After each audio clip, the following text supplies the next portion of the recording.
हाल ही में केंद्रीय गृह मंत्री अमित शाह ने मणिपुर में मैतेई अलगाववादी समूह यूनाइटेड नेशनल लिबरेशन फ्रंट के साथ शांति समझौते पर हस्ताक्षर करने की घोषणा की।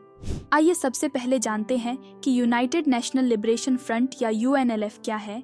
यूएनएलएफ का गठन 24 नवंबर 1964 को हुआ था और यह घाटी पर स्थित सबसे पुराना विद्रोही समूह वीबीआईजी है। इसका गठन अरेम्बम समरेंद्र सिंह के नेतृत्व में भारत से अलग होने की मांग के साथ किया गया था, जो समूह के महासचिव थे। यह एक प्रतिबंधित समूह था जिसे गैरकानूनी गतिविधि रोकथाम अधिनियम के तहत प्रतिबंधित किया गया था। माना जाता है कि यूएनएलएफ को अपना प्रारंभिक प्रशिक्षण सबसे बड़े नागा विद्रोही समूह NSCN-IM से मिला था। इसकी सशस्त्र शाखा मणिपुर पीपुल्स आर्मी का गठन 1990 में किया गया था। इसके संचालन क्षेत्र में मणिपुर के सभी घाटी क्षेत्रों के साथ साथ कुकी-जोमी पहाड़ी जिलों के कुछ गांव भी शामिल हैं। ये बड़े पैमाने पर म्यांमार की सेना के संरक्षण में म्यांमार के सागांग क्षेत्र, चिन राज्य और राखीन राज्य में शिविरों और प्रशिक्षण अड्डों से काम कर रहा है। हालांकि विभिन्न जातीय सशस्त्र संगठनों और पीपुल्स डिफेंस फोर्सेस द्वारा सैन्य जुंटा के खिलाफ बढ़ते हमलों के कारण यह अब बैकफुट पर है। अब यूएनएलएफ के दो गुट हैं, एक खुंडोंगबाम पाम्बे की अध्यक्षता में और दूसरा एनसी कोइरेंग की अध्यक्षता में। पाम्बे बातचीत के लिए तैयार है और युद्ध विराम वार्ता शुरू करने की प्रक्रिया 2020 तक चली है। हालांकि एनसी कोइरेंग की अध्यक्षता वाला गुट बातचीत से दूर रहा है।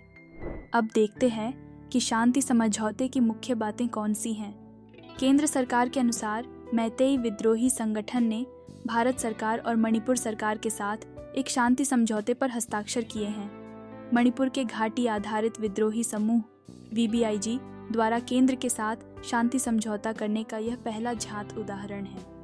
अब तक वीबीआईजी ने कभी भी केंद्र के साथ कोई समझौता नहीं किया है या किसी शांति वार्ता में भाग नहीं लिया है।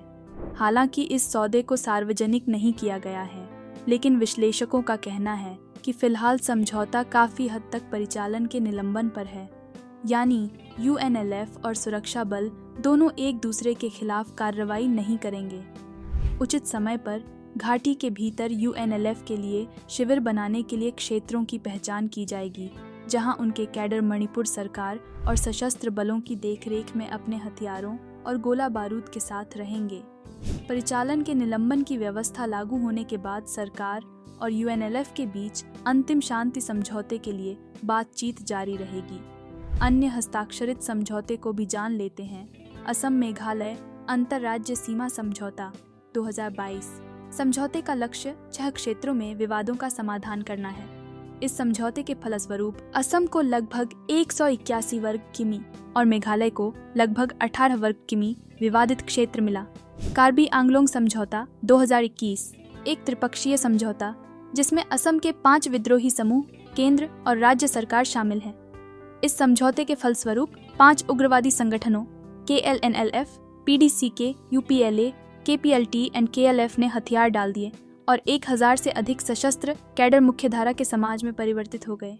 बोडो समझौता 2020 केंद्र सरकार, असम सरकार और बोडो समूहों द्वारा हस्ताक्षरित यह असम में बोडोलैंड प्रादेशिक क्षेत्र जिले BTAD को फिर से तैयार करता है और उसका नाम बदलकर बोडोलैंड प्रादेशिक क्षेत्र BTR कर दिया है। ब्रू रियांग समझौता 2020 एक चतुर्पक्षीय समझौता जिसमें केंद्र, मिजोरम, त्रिपुरा सरकारें और ब्रू नेता शामिल हैं। इसका उद्देश्य पूर्वोत्तर भारत के मूल निवासी ब्रू समुदाय के सदस्यों को त्रिपुरा में बसाना है, जिसमें गृह मंत्रालय निपटान खर्च वहन करेगा। अब यह समझना भी लाजमी है कि आखिर मणिपुर में उग्रवाद की शुरुआत कैसे और कब हुई। मणिपुर की ऐतिहासिक पृष्ठभूमि पर नजर डालें तो 1891 के आंग्ल मणिपुर युद्ध के बाद मणिपुर साम्राज्य पर ब्रिटेन ने कब्जा कर लिया। इस युद्ध के बाद मणिपुर ब्रिटिश संरक्षित राज्य बन गया। यद्यपि आज़ादी के बाद अक्टूबर 1949 में मणिपुर भारत का हिस्सा बन गया और 1972 में एक अलग राज्य बन गया। विद्रोह का उदय दरअसल मणिपुर के भारतीय राज्य में शामिल होने के बाद वहां कई विद्रोही संगठनों का गठन हुआ। इन समूहों ने मणिपुर की सीमाओं के भीतर एक स्वतंत्र राज्य के निर्माण की मांग की और भारत के साथ विलय को अनैच्छिक बताकर खारिज कर दिया। मणिपुर में उग्रवाद की समस्या 1960 और 1970 के दशक में अस्तित्व में आई। जब मणिपुर का भारत में विलय हुआ तो विद्रोह की कोई समस्या नहीं थी। पहला अलगाववादी गुट United national liberation front (UNLF) की स्थापना नवंबर 1964 में हुई थी। अब यह क्षेत्र कई विद्रोही समूहों से प्रभावित है। मणिपुर में विद्रोह के क्या कारण हैं? भारत के साथ विलय।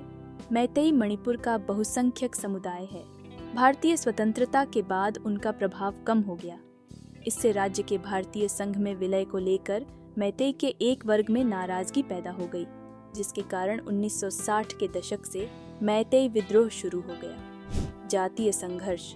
मणिपुर में विविध जातीय आबादी है, जिसमें घाटी पर मैतेई का नियंत्रण है, आसपास की पहाड़ियों पर नागा हैं और बीच बीच में कुकी बसे हुए हैं।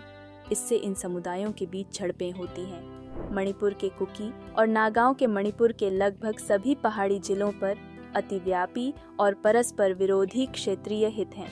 इसी तरह नागाओं और मैतेई के बीच भी प्रतिस्पर्धी हित हैं। नागालिम या ग्रेटर नागालैंड की मांग में मणिपुर के नागा बसे हुए इलाके भी शामिल हैं। दूसरी ओर मैतेई सदियों से एक ही भौगोलिक इकाई रहे क्षेत्र को संरक्षित करना चाहते हैं। सामाजिक आर्थिक विकास का अभाव।